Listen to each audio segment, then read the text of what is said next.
मसीह खुदाम ने आपको सलाम हो, खुदाम आप को बरकत दे। आज हम लेकर आए हैं आपके लिए खुदाम का ज़िंदा कलाम में से पहला करंथियों उसका 11 बाब और उसकी 23 और 24 आयत है। हम देखते हैं कलाम मुक़द्दस में से खुदाम हमें क्या फरमाता है। आज का कलाम है क्या जो खुदाम यीशु मसीह ने रोटी ली और तोड़ी और फिर उसने प्याला लिया और शुक्र किया और शागिर्दों से कहा कि मेरी याद में इसी तरह किया करो।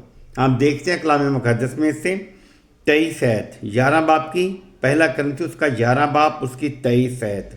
क्योंकि ये बात मुझे खुदाम से पहुंची। पौलुस रसूल हमें फरमा रहे हैं कि ये बात खुदाम से हमें पहुंची और मैंने तुमको भी पहुंचा दी। आमीन। कि खुदावंद यीशु ने जिस रात वो पकड़वाया गया, खुदावंद यीशु ने जिस रात वो पकड़वाया गया उस वक़्त क्या किया, उसने रोटी ली और शुक्र करके तोड़ी और कहा ये मेरा बदन है, ये मेरा बदन है जो तुम्हारे लिए है, मेरी यादगारी के वास्ते यही किया करो। यानी कि वो खुदावंद यीशु मसीह फरमा रहे हैं कि मेरी यादगारी में ऐसे ही किया करो, यही किया करो। क्या हम ये करते हैं? खुदावंद यीशु मसीह ने रोटी ली और तोड़ी और कहा कि ये लो, ये खाओ, ये मेरा वो बदन है जो तुम्हारे लिए दिया जाएगा।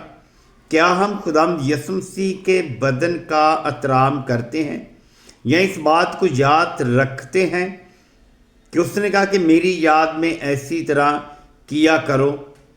क्योंकि हम नहीं करते। दाऊद ने किस लिए कहा, क्यों कहा? यहोवा ने मेरे खुदाम से कहा कि मेरी दाहिनी तरफ बैठ। ज़बूर 110 आयत उसकी पहली है।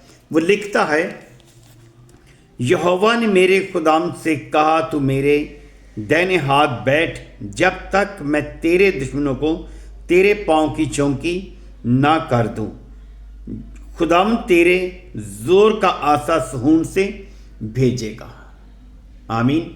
खुदावंद फरमा रहा है कि दाऊद नबी के वसीला से कि खुदावंद तेरे जोर का आसा सहून से भेजेगा। क्योंकि दाऊद जो है उसने खुदावंद के जोर जो ज़िंदगी गुजारी वो हम और आप नहीं, खुदावंद का कलाम बता रहा है कि उसने कहा कि मेरे खुदावंद खुदा, मेरा खुदावंद खुदा जो कौन है? खुदावंद यीशु। एक तो बताया गया कि दाऊद कहता है कि यीशु उसका बेटा है, मसीह उसका बेटा है, और यहाँ पर खुदावंद का बंदा दाऊद फरमा रहा है कि यहोवा ने मेरे खुदाम से कहा तू मेरे दाहिने हाथ बैठ। दाहिने हाथ बैठने वाला सिर्फ हमारा खुदावंद यीशु ही है जिसके हम पैरोकार हैं, क्योंकि वो हमें अपने कलाम से नवाजता और बरकतें देता है और हम उसी की बरकतों नेमतों से जीते हैं। ये खुदावंद का कलाम है। जबकि आगे 26 आयत में उसने बताया है 11 बाब की, पहला करंथियों 11 बाब की 26 आयत में उसने बताया है और शुक्र करके तोड़ी और कहा ये मेरा बदन है जो तुम्हारे लिए है, मेरी यादगारी के वास्ते यही किया करो। इसी तरह उसने खाने के बाद प्याला भी लिया और कहा ये प्याला मेरे खून में नया ऐद है, जब कभी पियो मेरी यादगारी के लिए यही करो। जब भी हमने सब ने मिलकर बैठना है तो इसी तरह मिलकर हमने रहना है, मिलकर खाना पीना। वो कहता है मेरी यादगारी में यही किया करो। प्याला लिया, शुक्र किया, उसने कहा ये लो, ये पियो, ये मेरे ऐद का वो खून है जो तुम्हारे लिए बहाया जाएगा। क्योंकि खुदावंद यीशु मसीह का बंदा पौलुस रसूल हमें 22 आयत में बताता है, 11 बाब की 22 आयत में बता रहे हैं کیوں کھانے پینے کے لیے تمہارے گھر نہیں؟ دیکھیں وہ تو ایک ضیافت سی، خداوند یسوع مسیح کو پکڑا گیا، پکڑوایا گیا، یہودا کو کہا گیا کہ یہ پیدا ہی نہ ہوتا، اس کا پیدا ہونا ناممکن ہے، کیونکہ اس نے پیدا ہونا ہی تھا۔ اس کی پیشن گوئیاں ہیں خداوند کے کلام میں، داؤد کے زبوروں میں ہی اس کی پیشن گوئی ہیں۔ داؤد اگر مسیح خداوند یسوع اگر کہتا ہے کہ مسیح خدا کا بیٹا ہے، تو داؤد کے زبوروں میں ہی داؤد ہی پکار رہا ہے، یہوہ میرا خداوند یہوہ جو ہے اسی کو وہ دعوت دے رہا ہے، اپنے خداوند کو ہی دعوت دے رہا ہے۔ اور خداوند کون ہے؟ یسوع مسیح۔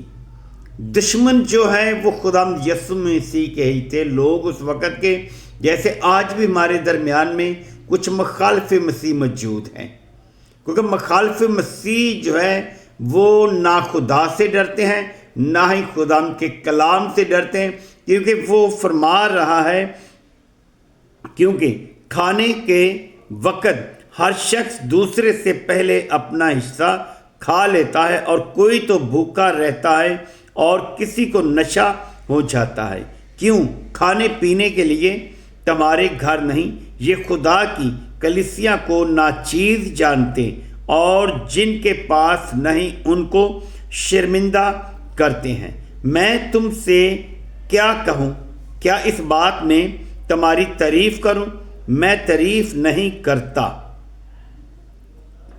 خداوند کا بندہ فرما رہا ہے کہ میں تعریف نہیں کرتا، اس میں تعریف نہیں، کیونکہ کھانے پینے کے لیے وہ فرما رہے ہیں کہ آپ کے گھر نہیں، کھانے پینے پر ہی خدا نے برکت دی۔ لکھا ہے، یہ اس کا مطلب ہے کہ آپس میں اسی طرح محبت رکھے جیسے مسیح خداوند نے اپنے شاگردوں سے محبت رکھی۔